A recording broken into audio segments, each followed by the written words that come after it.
Avec sa langue tirée, il pourrait presque passer pour un simplet. Cet homme aux cheveux hirsutes et au regard enfantin est le plus grand scientifique du XXe siècle. Albert Einstein est devenu il y a tout juste 100 ans prix Nobel de physique. Charmant et excentrique à la fois, tout le monde le connaît, mais peu le comprennent vraiment. Ce grand monsieur que David Ben Gourion imaginait en président du jeune État d'Israël en 1952 a révolutionné la perception du monde. Comment a-t-il fait ? Quel a été le parcours de cet enfant fasciné par une boussole à l'âge de 5 ans ?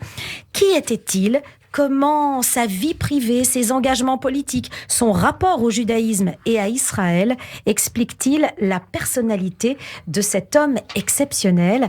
Nous en parlons ce matin en compagnie de mon invité. Il s'agit de Laurent Sexic, qui est médecin, romancier, écrivain, biographe et dramaturge. Bonjour Laurent Sexic. Bonjour Léa. Merci, bienvenue dans notre émission. Merci d'avoir accepté cette invitation. C'est un plaisir. Laurent, dites-nous, pourquoi Albert Einstein fascine-t-il autant ? Parce qu'il y en a eu des prix Nobel, il y en a eu des physiciens, mais lui fascine.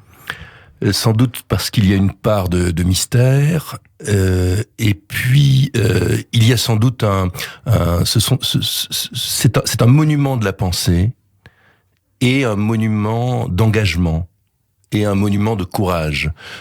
Moi, j'ai eu la chance dans mon travail d'écrivain ou de dramaturge de travailler sur des personnalités comme Stefan Zweig, avec les derniers jours de Stefan Zweig, comme Romain Gary, comme Kafka actuellement, et sur Edward Einstein et sur Albert Einstein. J'avais écrit une biographie d'Einstein et une pièce de théâtre sur le cas Edward Einstein, qu'avait joué magnifiquement Michel Jonas à l'époque à la Comédie des Champs-Élysées. Ce qu'il y a de fascinant, en tout cas à mes yeux, c'est que lorsque vous travaillez sur Zweig, vous avez un monument de la pensée et un monument du non-engagement. Lorsque vous travaillez sur Kafka, vous avez un monument de la pensée simple et pure, un écrivain absolu. Pour répondre à votre question, Einstein, c'est à la fois ce monument de la pensée indépassable, c'est-à-dire que c'est l'homme qui, tout seul dans sa petite chambre de Berne, expert 3e classe des brevets à Berne, révolutionne la physique mondiale, on en verra sans doute, en 1905, et donne à l'époque, il y a donc plus de 115 ans, les bases de ce que sont la physique, de ce qu'est la physique aujourd'hui. Et ce n'est pas ça, vous avez raison, ce n'est pas uniquement ça, bien entendu. Ça aurait suffi à exercer une forme de fascination chez nous tous. En parallèle, c'est un homme engagé. C'est un homme qui est d'un courage inouï. C'est un homme de tous les combats et c'est un homme qui met sa vie en jeu. Et je crois et pour finir, même si on n'en a jamais fini avec Einstein, il y a une forme de lumière. Et je crois que c'est ça, en fait, qui se dégage. Vous avez parlé de cette photographie où il tire la langue. C'est non seulement qu'il tire la langue au monde, on pourrait raconter l'histoire de la photographie, mais c'est surtout, je crois, cette lumière inouïe qui brille dans son regard. Et c'est ça qui nous laisse présager lorsqu'on parle de lui, lorsqu'on s'intéresse à lui, lorsqu'on le lit, lorsqu'on travaille sur lui, d'une forme de vérité et d'exigence de vérité. Et puis ce qui fascine peut-être aussi, c'est cette image qu'il a créée peut-être indépendamment de sa volonté, avec ses cheveux hirsutes, comme je le disais au début, ce côté un peu nonchalant finalement du scientifique. On a l'impression que tout est simple avec lui, que tout est arrivé dans sa tête très simplement, alors que c'est un grand chercheur. Alors, vous avez raison, c'est à la fois parce que c'est arrivé. Il a cette chance, il a ce génie assez unique d'être à la fois un grand physicien et pas forcément un grand chercheur. C'est-à-dire que c'est la manière dont il a découvert que ce soit la théorie de la relativité égale MC2, l'effet photoélectrique, qui lui a valu ce prix Nobel que nous célébrons aujourd'hui. Cela fait 100 ans qu'il le recevait. Cela lui est arrivé par des expériences de la pensée. Oui. C'est-à-dire que voilà, c'est quelqu'un, et c'est sans doute sa curiosité aussi qui fascine. C'est-à-dire que c'est par ses expériences de la pensée, c'est en s'imaginant dans un train avec une mouche voltant auprès de lui, c'est en s'imaginant dans le compartiment du train en train de jeter une pierre par la fenêtre du compartiment et d'étudier ce que lui voit dans le compartiment et ce que un spectateur de ce train sur un talus verrait, et constatant comme une expérience finalement que le trajet n'est pas le même et que donc il y a une relativité du trajet. C'est par ces choses apparemment simples mais qui nécessitent une intelligence et une forme d'intelligence extrêmement fine qu'il arrive à des conclusions qu'il développera ensuite évidemment, et là vous avez raison, c'est aussi un grand physicien. Alors vous qui êtes biographe, vous l'avez rappelé rapidement, je voudrais quand même citer vos livres. Les derniers jours de Stefan Zweig, vous avez étudié la vie, la personnalité de Stefan Zweig, la folle épopée de Victor Samson, c'est un ouvrage, les deux d'ailleurs sont parus dans la collection J'ai lu, chez Flammarion. Et puis bien sûr, Einstein, c'est d'abord paru chez Gallimard. Aujourd'hui, c'est chez Folio, oui. Folio. Et puis, il y a le cas Edouard Einstein. Voilà 3 personnalités que vous avez étudiées. Par rapport à ces grandes personnalités, qu'est-ce qui ressort chez Albert Einstein? Quelle est sa particularité en tant que grand personnage? Alors d'abord, chacun a son Einstein. Quand vous interrogez une personne, d'ailleurs dans la rue ou chez vos proches, chacun s'attache à un pan de la personnalité d'Einstein. Pour l'un, ça va être le physicien, pour l'autre, ça va être le combattant antiraciste, pour l'autre, le fondateur ou le cofondateur de l'université hébraïque de Jérusalem, oui. Le résistant au nazisme, le résistant au macartisme. Donc, c'est sans doute cette multiplicité-là qui fait la singularité d'Einstein. Pour ma part, je vous l'ai dit, ce qui me fascine, c'est surtout son courage. C'est-à-dire que c'est un homme, un immense humaniste aussi, et c'est un homme qui a mis sa vie en jeu pendant tous ses combats. Qui a littéralement mis sa vie en jeu. C'était celui qui était, à partir de 1933, la cible physique du régime nazi, le juif le plus célèbre du monde, et il y a véritablement un combat qu'il a mené, un combat entre Hitler et Einstein. Mais il ne s'est pas arrêté là. Et si vous voulez, lorsqu'on étudie sa vie, alors de ce monument de la pensée, ce qui est étonnant, c'est qu'il déroule le siècle. Il déroule tous les engagements du siècle et en parallèle mène ses recherches et ses combats. Et on s'attache terriblement à ce personnage. Comme vous le dites, pendant cette Allemagne nazie, il a ce courage, mais bien plus tard, après aux États-Unis, il se bat pour les Noirs américains qui subissent le racisme. Il a le courage de ses opinions, de ses engagements, et c'est vrai que on s'attache à cet homme. Si vous le voulez bien, oui. Laurent Sexic, avec vous, on va revenir en arrière pour comprendre d'où vient cet homme. Le contexte de cette Allemagne. Il naît en 1879, si je ne me trompe pas. Quelle est la vie des Juifs en Allemagne à ce moment-là, et surtout dans quel contexte familial vit-il ? Alors dès qu'on s'attache à cette enfance, on est fasciné par plusieurs sujets en réalité. Il vit dans une famille juive qui n'est pas extrêmement pratiquante, qui est à l'image de ces juifs allemands de la fin du 19e siècle, c'est-à-dire des familles qui vivent à la fois accrochées à leurs racines et avec le désir ultime d'émancipation, et donc pris dans cette contradiction-là, qui sera la contradiction d'un Zweig, qui sera la contradiction d'un Kafka, c'est-à-dire élevé dans ce même genre de famille assez libérale, qui en même temps participe au mouvement industriel, c'est-à-dire que son père, Hermann Einstein, qui avait le prénom d'Hermann Kafka aussi, il y a vraiment deux parallèles entre ces deux génies-là, ou peut-être c'est parce que je travaille actuellement sur Kafka que je mène ces deux parallèles. Ils se sont peut-être rencontrés à Prague, d'ailleurs, en 1911, tous les deux. Il y a ce tiraillement qui nous parle beaucoup aujourd'hui. Bien sûr. Entre la volonté de s'émanciper et la volonté de rester accroché à ses racines.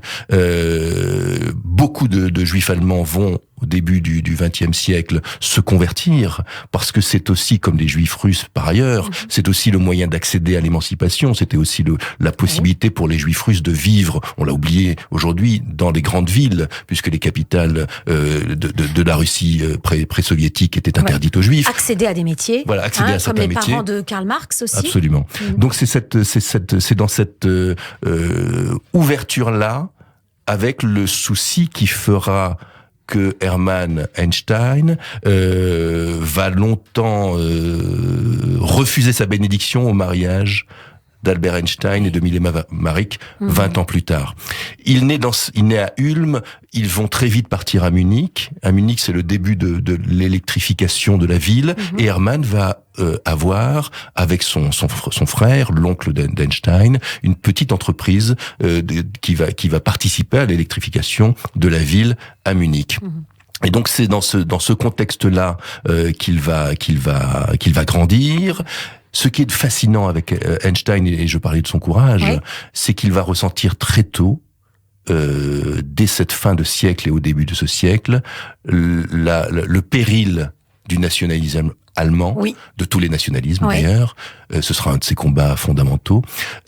Et il va, et ça c'est une surprise qui ne cesse de se renouveler quand moi j'étudie ce passage de sa vie, à 15 ans, partant en Italie rejoindre ses parents qui ont dû quitter Munich parce que le père est ruiné, très mauvais commerçant le père, il va choisir de renoncer à sa nationalité allemande.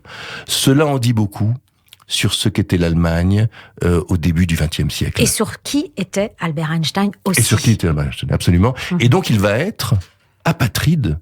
C'est-à-dire qu'il y a un document de la mairie d'Ulm qui consacre le fait que Albert Einstein est devenu, à l'âge de 15 ans, quelle maturité. donc en 1904, c'est incroyable, voilà, absolument, apatride, choisissant de renoncer à toute nationalité, ce qui lui portera préjudice par la suite.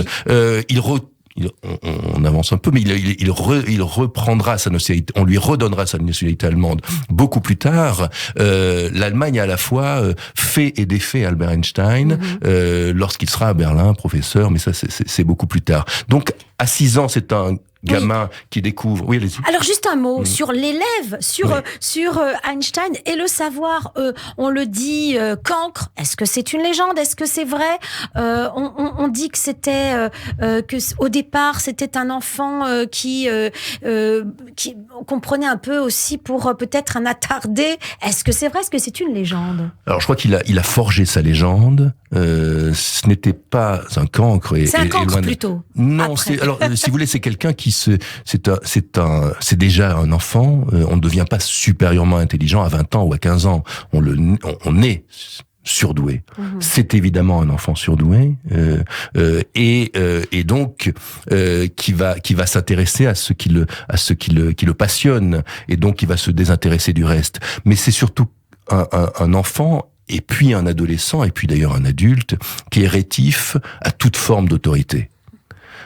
Et donc ce qu'on traite de cancre, toutes les petites anecdotes qu'il a d'ailleurs lui aussi entretenu, parce que il a construit sa légende, comme on disait, il refusait toute forme d'autorité, et c'est ce qu'on qualifie aujourd'hui de cancre, mais c'est surtout à l'âge de 6 ans par exemple, lorsque son père lui offre une boussole, sa première expérience de la pensée, ce qui est à la source de sa vocation. On s'étonne toujours pour moi, Einstein, si vous voulez, c'est un artiste aussi. C'est-à-dire, c'est un créateur, c'est un créatif, à l'image de Picasso, à l'image de Kafka.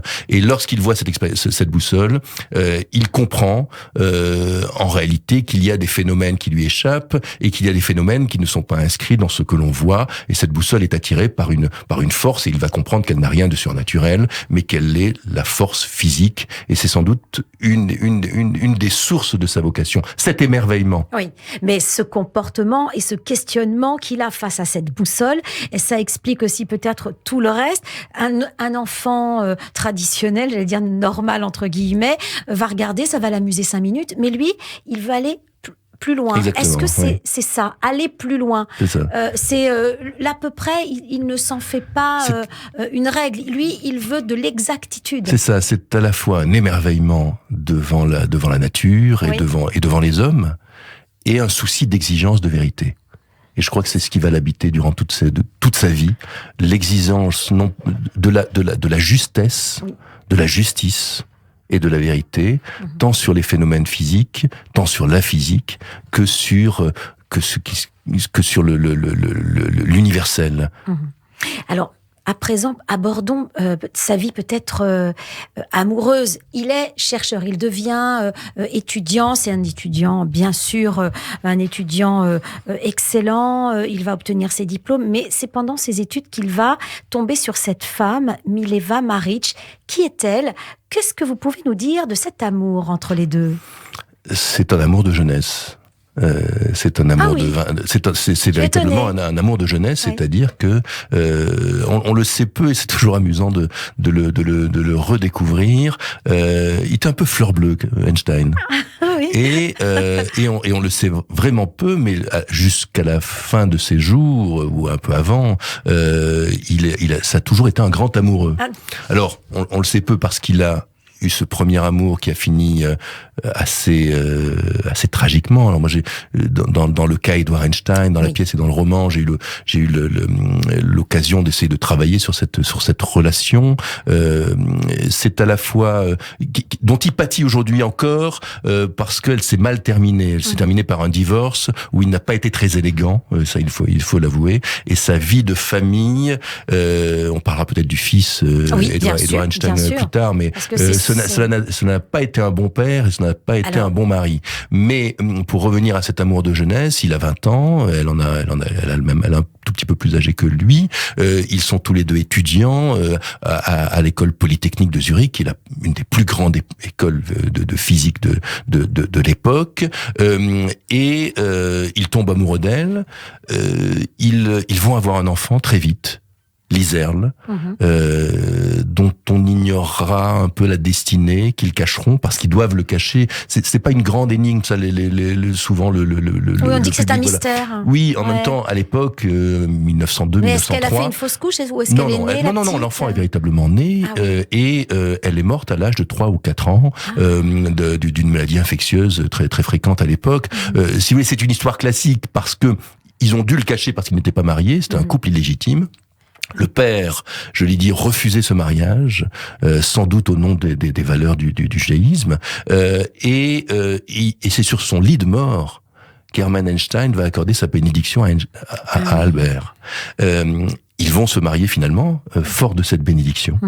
Et le couple ne va pas tenir longtemps en réalité.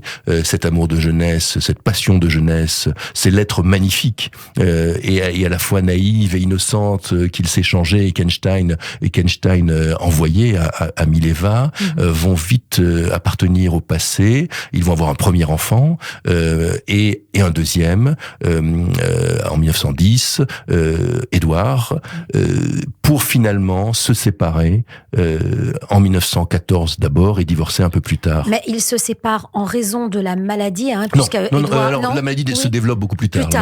Il devient schizophrène. Voilà, Edouard, c'est ça. Oui, absolument. Donc ils se séparent parce qu'il y a un fossé il y a un fossé qui s'est creusé entre eux. C'est une histoire très classique.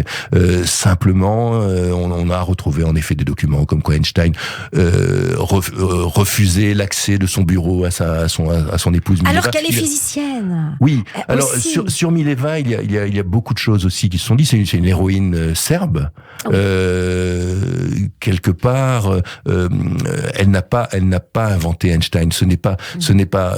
Elle était là. Mais lorsqu'elle n'a plus été là, c'est-à-dire très tôt, il a continué ses recherches et avec autant de brio. Donc on ne peut pas dire, moi je ne peux pas dire que c'est la femme qui est derrière l'homme, puisque il a continué sa vie avec des recherches aussi.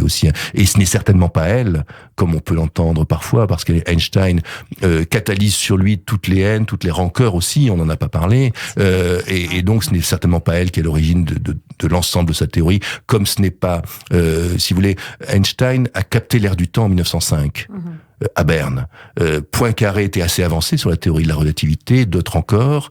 La faculté d'Einstein, c'était sa capacité de synthèse, son intelligence absolue qui lui a fait écrire ces théories qui étaient dans l'air du temps. Donc il n'a plagié personne. Comme tout chercheur de talent, il a réussi à capter l'ensemble des recherches qui étaient des recherches de son temps pour en bâtir, en construire une œuvre. C'est-à-dire qu'il faisait la synthèse de tous les résultats scientifiques dans tous les domaines, mais il arrivait aussi à généraliser, parce que ce qu'il voulait, c'était expliquer, de ne pas expliquer des cas particuliers, mais expliquer le... C'est ça. C'est ça, on va évidemment pas développer la théorie de la relativité, etc.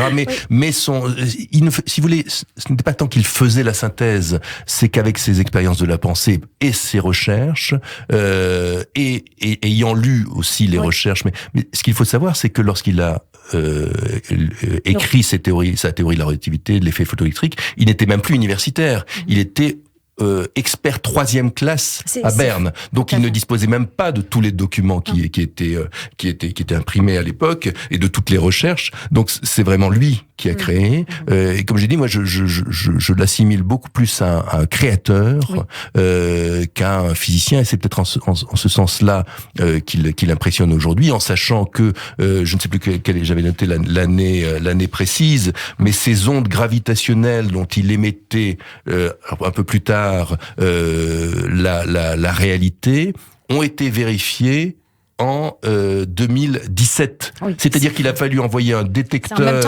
américain dans l'espace pour mesurer ce que dans son petit bureau en 1905 il avait découvert. Quand vous dites dans son petit bureau, c'est vrai que c'est étonnant qu'il était assis à ce petit bureau et qu'il a redéfini l'univers, mais il avait besoin des autres aussi. Il avait besoin de ses collègues, de son groupe d'amis, comme non pas pour qu'il l'aide dans sa théorie, mais comme miroir peut-être aussi. Et c'est peut-être aussi le rôle de Mileva dans son couple. C'est d'une part le rôle de Mileva, mais c'est surtout le rôle à la même époque du groupe qu'ils avaient. C'est très juste ce que vous dites, le groupe Olympia qu'il avait créé avec d'autres physiciens et d'autres mathématiciens, avec lequel dans lequel il participait tous les soirs, avec notamment Grossman et Bessot, ses amis de jeunesse, qui étaient des grands physiciens. Et au-delà de ça, ce qu'il y a d'étonnant chez Einstein, justement, c'est que, pour reprendre ce que vous dites, il avait besoin de l'échange, en effet. Ce n'était pas un chercheur fermé sur lui-même. Il était loin, comme on pouvait comme d'autres physiciens, d'être dans son université, dans son bureau, sans échange. C'est l'échange à la fois scientifique et c'est l'échange politique. C'est un homme qui avait une vie sociale extrêmement accomplie, même si il arrivait, comme vous le disiez au début de l'émission, parfois avec une chaussette bleue, une chaussette blanche, et défagoté. Si vous voulez, c'était à la fois un souci d'échange, mais qui allait au-delà des apparences. Les apparences ne l'intéressaient pas, la richesse ne l'intéressait pas. Ce qui l'intéressait, je l'ai dit, moi, je crois ce qui m'a marqué chez lui, c'est cette exigence de vérité. Et ce qui est très drôle en vous écoutant, c'est qu'il a créé l'image que nous avons aujourd'hui du scientifique, l'image que nous avons du génie. C'est vraiment lui qui l'a créé, hein. Oui, c'est lui qui l'a créé. C'est lui qui l'a créé. C'est un peu. Mais pour moi, il ressemble dans cette image-là à un Chagall qui capte la lumière, un Picasso, peut-être plus qu'un Chagall, parce que à la hauteur de ces génies, il y en a peu. Il y a Picasso, Kafka et Einstein, sans doute quelques autres que j'oublie peut-être dans les grands génies du XXe siècle. Mais c'est un artiste qui a une pensée extrêmement solide. Alors vous parliez pour terminer sur le domaine familial, vous parliez d'Einstein en tant que père. C'est vrai que la légende aussi, c'est de dire qu'il était un mauvais père. Vous avez donc écrit le cas Edward Einstein, ce fils qui va se révéler être schizophrène, et c'est le grand malheur de sa vie. Est-ce qu'il était réellement un mauvais père selon vous ? Oui, je crois qu'il avait un. Oui. Pourquoi ? Parce que si vous voulez, on peut pas demander à un génie absolu d'être aussi un homme engagé comme il l'était et d'être aussi un bon père de famille, un mari. Ce n'est pas le bon Dieu, Einstein. Il n'a pas toutes les qualités. Donc au contraire, moi c'est vrai qu'il y a eu pas mal j'avais eu quelques lorsque le cas Edward Einstein est paru, quelques attaques sur le fait que j'avais dévoilé une facette de la personnalité d'Einstein qui n'était pas la plus reluisante. Il a eu peur de la maladie de son fils. Comme souvent les pères ont peur de la schizophrénie, comme les mères restent près des fils et les pères abandonnent souvent le foyer, terrifiés par cette maladie épouvantable. Un problème qu'il ne pouvait pas résoudre. Voilà, c'est cela, absolument. Le seul problème qu'il ne pouvait pas résoudre. Donc il avait compris cette maladie. Il aurait pu être plus présent. Il ne l'a pas fait. Il y avait les conditions historiques, c'est-à-dire la maladie s'est déclarée alors qu'il était déjà, en partance pour son exil américain, alors qu'il est déjà menacé. Il aimait profondément son fils. Quand on voit la photo que j'avais prise pour la couverture du livre et pour l'affiche de la pièce de théâtre, où on voit Albert Einstein à côté d'Édouard, moi c'est cette photo qui était à l'origine de ce livre, parce qu'elle est bouleversante. Oui. Elle est prise, c'est la seule photo qu'on a de réunis. Elle est prise à l'hôpital psychiatrique de Burgosli. Le père rejoignant le fils, c'est la dernière fois qu'ils se voient, et ce n'est pas du tout le Einstein qui tire la langue avec ses yeux pétillants. C'est un Einstein bouleversant, c'est un Einstein dont on lit dans les yeux le malheur terrible de comprendre qu'un fossé définitif s'est installé entre le fils et le père, et que ce fossé a pour nom la folie et qu'il n'y pourra rien. Donc c'est une connaissance précise déjà à l'époque, en 1930, la schizophrénie, qui est encore une maladie terrible, est au balbutiement de son traitement. C'était un traitement terrible, les électrochocs, etc., qui viendront un peu plus tard. Mais si vous voulez, il a compris l'importance de la gravité du malheur qui s'était abattu sur son fils et son impuissance. Et c'est cette impuissance qui va provoquer chez lui une sorte de fuite. Et il ne reverra plus jamais son fils alors qu'il aurait sans doute pu le revoir. Est-ce que c'est de la lâcheté? Peut-être, chez un homme qui avait tous les courages. Eh bien, ce courage-là, d'affronter la folie de son fils, il ne l'a pas eu. Pour moi, ça le rend d'autant plus humain. C'était trop dur pour lui. Alors, on parle de son engagement à présent.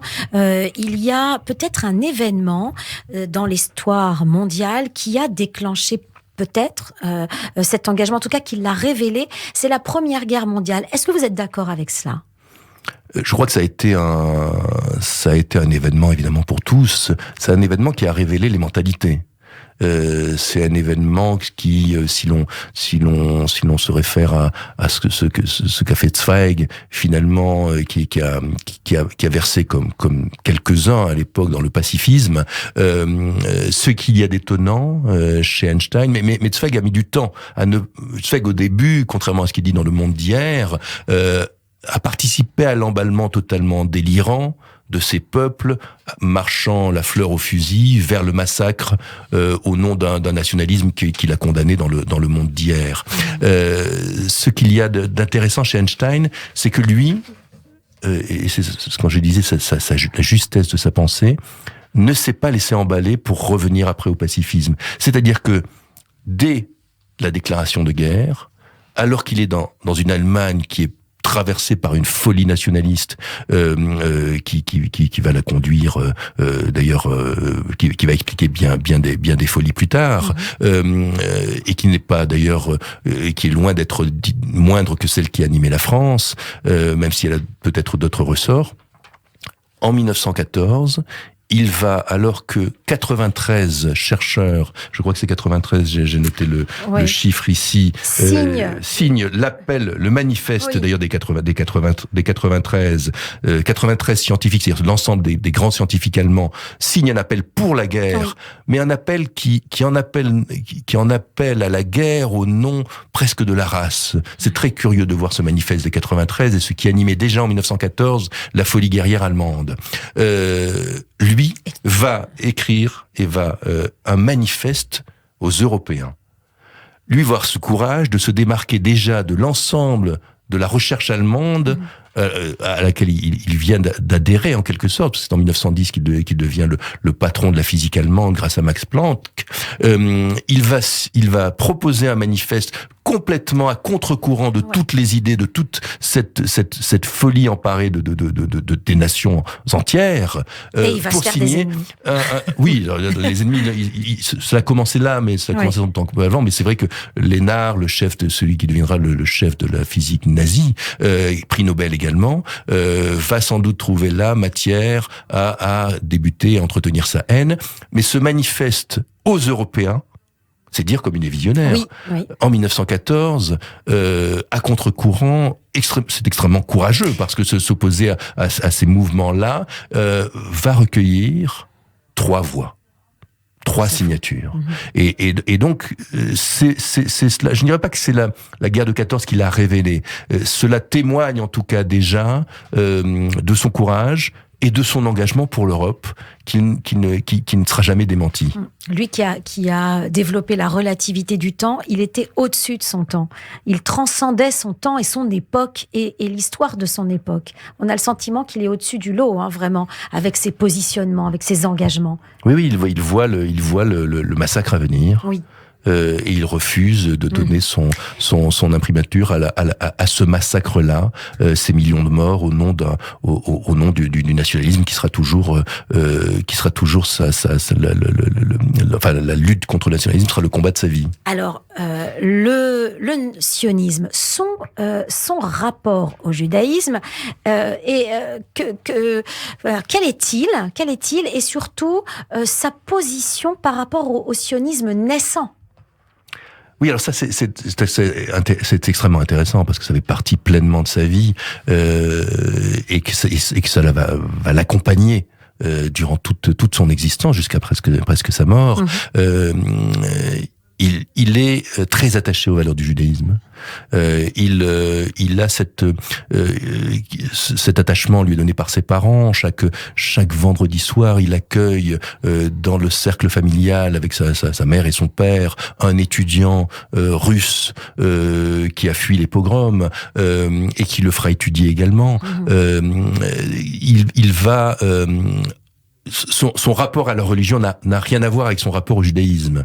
C'est ce qui en fait quelqu'un de très moderne d'ailleurs aussi. C'est-à-dire que, très moderne, on peut être une conception que l'on peut retrouver aujourd'hui.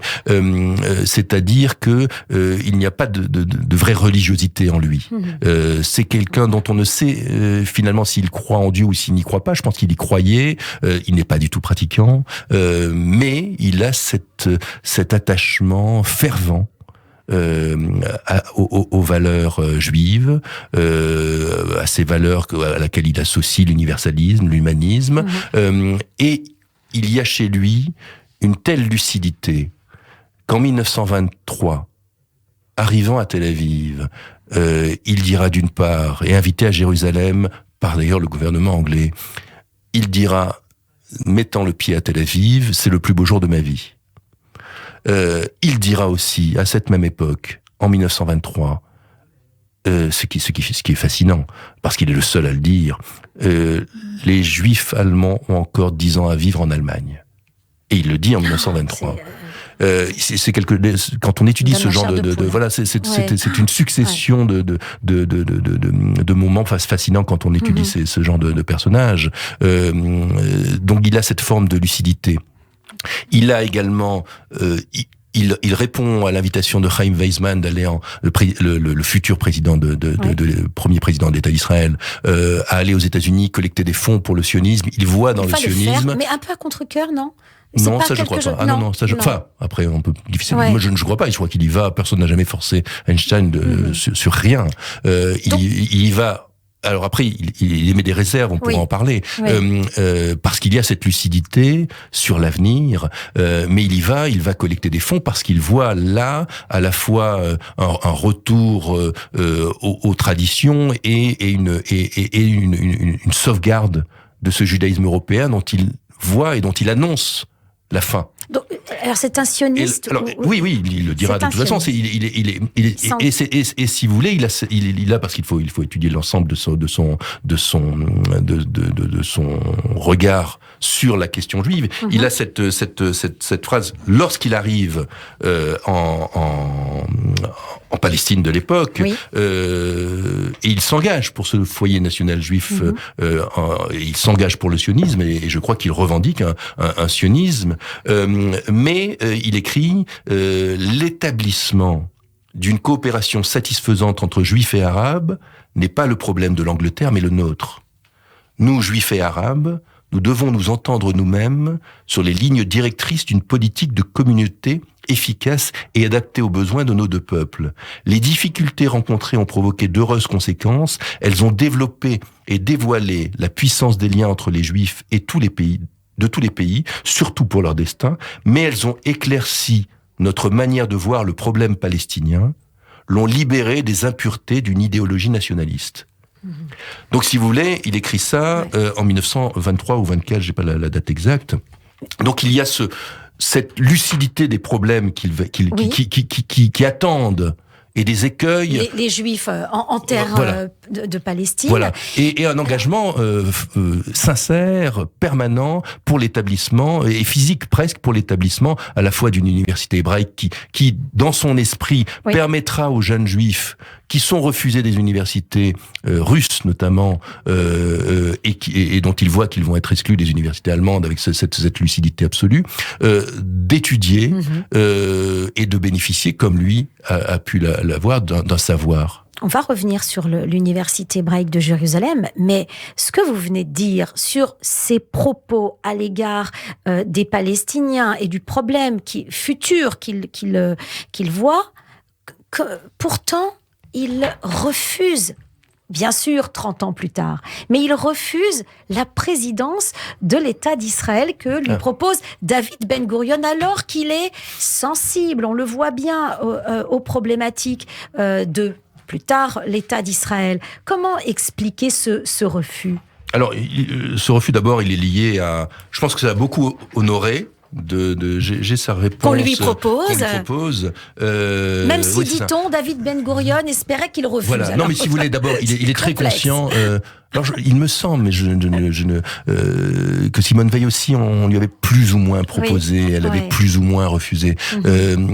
C'était d'abord, il aurait fait je ne suis pas sûr que Einstein aurait fait un très bon président de l'État d'Israël. C'est quelqu'un de trop indépendant. Il a répondu, d'ailleurs, il a dit je suis profondément touché de l'offre dans une lettre le 17 novembre 1952, il répond à Ben Gurion, je suis très profondément touché de l'offre de notre État d'Israël et bien évidemment triste et confus de me trouver dans l'impossibilité d'accepter cette offre. Je n'ai ni l'aptitude ni l'expérience requise en matière de rapport humain dans l'exercice de fonctions officielles. Plus officieusement, il dira qu'il aurait pu avoir des choses à dire qui auraient peut-être choqué. Donc, si vous voulez, il a refusé de façon... Enfin, il était très honoré. Il a refusé pour des raisons également politiques peut-être, mais je crois ce combat-là est le combat de sa vie. La création de l'université hébraïque de Jérusalem est quelque chose d'essentiel pour lui. Il voulait absolument que ce soit un centre de recherche, un centre de sciences. Pour lui, c'était important que les étudiants puissent s'exprimer librement, que les idées nouvelles soient encouragées. Absolument, et que le fait d'être juif ne condamne pas les jeunes de 20 ans à ne pas étudier. Donc il voulait participer à l'éclosion de cet intellectualisme juif que Goebbels, dont Goebbels voulait la fin en brûlant les livres le 10 mai 33 sur toutes les places d'Allemagne. Alors il a vécu les 20 dernières années de sa vie aux États-Unis, à l'université de Princeton. Pourquoi a-t-il choisi les États-Unis plutôt qu'un autre pays, ou tout simplement rester en Israël sans être président? Alors oui, c'est intéressant comme question. D'abord, ce n'était pas si simple. On lui proposait en 1931-32, on lui propose de venir aux États-Unis. Il se sait menacé physiquement. C'est-à-dire que réellement, sa tête est mise à prix par les nazis. à partir de 33 réellement, et donc il ne rentre pas en Allemagne. Il abandonne pour la deuxième fois sa nationalité allemande, ce qui est assez ironique. Ce qui est intéressant, c'est que quand je disais que ce n'était pas si facile, imaginez qu'un homme comme Einstein a dû attendre 7 ans, 1940, pour obtenir sa nationalité américaine. C'est-à-dire que les portes de Ellis Island n'étaient pas grandes ouvertes. C'est-à-dire que Zweig lui-même, en 1940, lorsqu'il débarque aux États-Unis, n'a qu'un visa provisoire. C'était quelque chose. Et par ailleurs, il aurait pu évidemment rester en Palestine de l'époque, mais les portes de la Palestine étaient fermées par le livre blanc édicté par Churchill des années plus tôt, qui interdisait, ça on le sait évidemment tous, aux Juifs de débarquer en Palestine, avec un quota qui n'était pas loin, on le sait moins, du quota qu'affichait le secrétaire d'État américain comme condition interdisant l'arrivée des Juifs aux États-Unis. C'est-à-dire que le monde était devenu une souricière. Et oui. Il n'aura fait qu'un seul voyage en Israël finalement. Oui, mais ce n'était pas forcément quelqu'un il voyageait beaucoup plus dans sa tête que dans qu'en bateau ou en avion. Et en effet, il aura fait un seul voyage à Jérusalem. En tout cas, en Israël ou aux États-Unis, il a de toute façon changé le monde. Il a changé la perception qu'on a du monde. Il a créé aussi une image. Il a créé l'image de ce génie, mais pas seulement, comme vous le disiez, dans les sciences, mais aussi dans l'engagement. Si vous deviez, pour terminer, le définir d'une phrase ou donner les principales caractéristiques de cet homme, qu'est-ce que vous retenez de lui ? Finalement, après 1 heure d'entretien et des années de travail sur je crois que c'est une forme de joie. C'est-à-dire, ce qui nous donne comme leçon, c'est un formidable optimisme. C'est un homme qui a été de tous les combats, et de tous les combats en mettant sa vie en jeu, et de tous les combats en considérant l'autre avec une forme d'attention extrême. Donc c'est un homme qui est resté, qui a regardé le monde avec des yeux d'enfant. Finalement, c'est la photo où il tire la langue. Hein. Oui, c'est il un peu c'est ça. Alors c'est cette photo-là, et puis ce qui en fait un homme comme les autres, c'est peut-être sa photo avec son fils. Oui. C'est-à-dire que c'est à la fois un homme qui a été traversé par de nombreux malheurs, et qui les a surmontés, toujours avec cette forme d'exigence de vérité. On a juste oublié de dire que c'était un grand violoniste également. Oui, c'était un bon violoniste. Un bon violoniste. Voilà. Il a joué à Berlin, à la synagogue de Berlin d'ailleurs, dans les années 30. On a une photo magnifique de lui. Il est le symbole. Il est un des symboles de ce peuple juif, avec un violon allant de ville en ville et attachant à. Donc il est un de ces symboles là, mais il est au-delà de ça un symbole universel. Alors c'est pas le violon sur le toit, c'est le violon dans les nuages. C'est la tête dans les nuages. Et les pieds bien ancrés sur la terre. Merci Laurent Sexic. Je rappelle vos ouvrages, vos biographies, les derniers jours de Stefan Zweig, et puis La folle épopée de Victor Samson. Ça c'est aux éditions J'ai lu, Flammarion J'ai lu. Et puis il y a Einstein, Albert Einstein, également même édition. Et puis le cas Edward Einstein. Absolument. Merci infiniment de nous avoir fait voyager dans la vie d'Einstein. Je voudrais qu'on termine avec la voix d'Albert Einstein, parce que c'est important. Il parlait bien sûr couramment anglais, mais alors l'accent allemand, il l'a jamais enlevé. Hein. On va l'entendre au sujet de l'université hébraïque de Jérusalem. We have gathered here in Princeton to serve the cause of the Hebrew University in Jerusalem. The university was founded long before the establishment of the independent state of Israel. Ouais, moi je tombe amoureuse. Hein. Pardonnez-moi, Laurent Sexic, mais je tombe amoureuse. C'était un homme qui avait énormément de charme. On a parlé de ses nombreux charmes. C'était un joli cœur aussi. Hein. Oui. Merci infiniment. Au revoir, Laurent Sexic. Au revoir, Léa. Et à bientôt.